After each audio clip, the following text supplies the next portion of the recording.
Hi అండి, welcome back to our channel. ఈరోజు వీడియోలో ఇన్స్టెంట్ కొబ్బరి పచ్చడి విత్ లెమన్తో చాలా ఈజీగా టేస్టీగా ఇంట్లోనే పొడి పొడిలాడుతూ చేసేసుకోవచ్చు. దానికి కావాల్సిన పదార్థాలు ఏంటో ఒకసారి చూసేయండి. దానికన్నా ముందు నా వీడియో కనుక ఫస్ట్ టైం చూసినట్లయితే లైక్ చేయండి, షేర్ చేయండి, సబ్స్క్రైబ్ చేయండి. కింద బెల్ ఐకాన్ని ట్యాప్ చేసి పక్కనే ఆల్ అని ఉంటుంది, దాన్ని కూడా ట్యాప్ చేసుకోండి.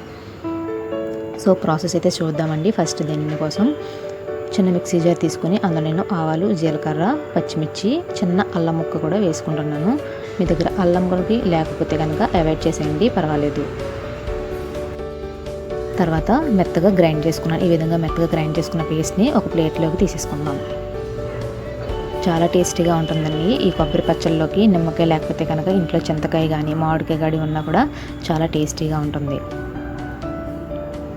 సో తర్వాత ఇందులో నేను సాల్ట్ వేసుకుని ఈ పచ్చిమిర్చి పేస్ట్ అంతా కూడా కొబ్బరికాయకి పట్టించేసి ఒక 5 నిమిషాలు పక్కన పెట్టేస్తాను.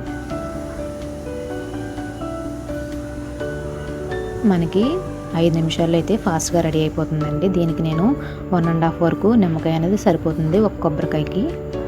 పులుపు అనేది అడ్జస్ట్ చేసుకుంటూ మీరు ఎంత పులుపు తింటారో దాన్ని బట్టి మీరు పులుపు అనేది వేసుకోండి.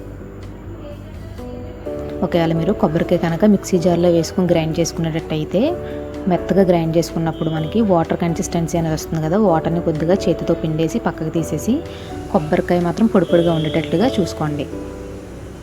నేను చేతితో తురుముకున్నాను కాబట్టి నాకు పొడి పొడిగా వచ్చిందండి కొబ్బరి తురుము అనేది. తర్వాత నేను స్టవ్ మీద ఒక గిన్నె పెట్టుకుని అందులో వెల్లుల్లి, పోపు దినుసులన్నీ, శనగపప్పు, మినపప్పు అన్నీ వేసుకుని గ్రైండ్ చేసుకుంటున్నాను. మనం ఆవాలు, జీలకర్ర ఇందాక మిక్సీ జార్లో వేసుకుని గ్రైండ్ చేసుకున్నాం కదా, ఇందులో కూడా కొద్దిగా ఆవాలు, జీలకర్ర కూడా వేసుకోవాలి. తర్వాత కొద్దిగా కరివేపాకు కూడా వేసుకుని ఫ్రై చేసుకుంటున్నాను. చిటికెడు పసుపు కూడా వేసుకోండి కలర్ కోసం. పోపు బాగా వేగిన తర్వాత మనం ఆల్రెడీ కలిపి పెట్టుకున్న కొబ్బరి మిశ్రమాన్ని ఇందులో వేసేసుకోవాలి. లాస్ట్లో ఎండుమిర్చి కూడా యాడ్ చేసుకుంటున్నానండి. ఎండుమిర్చి అనేది 2 మాత్రమే వేసాను. ఆల్రెడీ పచ్చిమిర్చి పేస్ట్ అనేది వేసాను కాబట్టి కారం ఎక్కువ అవుతుంది కాబట్టి. సో మనకి పోపు అయితే వేగిపోయిందండి. ఇక్కడ కొబ్బరి తురుము అంతా కూడా ఇందులో మిక్స్ చేసుకోండి. టేస్ట్ అయితే చాలా బాగుంటుందండి. ఇన్స్టెంట్గా మీరు ఎప్పుడులా చేసే కొబ్బరి పచ్చడి కాకుండా ఈ విధంగా తయారు చేసి చూడండి. మీ ఇంట్లో వాళ్ళకి మీకు తప్పకుండా నచ్చుతుంది. ఈ వీడియో నచ్చినట్లయితే లైక్ చేయండి, షేర్ చేయండి, సబ్స్క్రైబ్ చేయండి. కింద బెల్ ఐకాన్ని ట్యాప్ చేసి పక్కనే ఆల్ అని ఉంటుంది, ఆల్ని కూడా క్లిక్ చేయండి.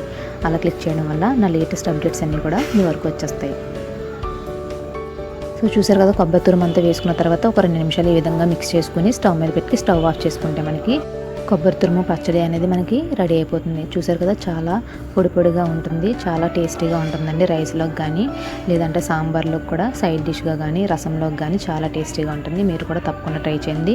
ఒకవేళ మీరు కనుక ట్రై చేస్తే ఎలా వచ్చింది ఏంటి అనేది కామెంట్ సెక్షన్లో మాత్రం చెప్పడం మర్చిపోకండి. Thank you for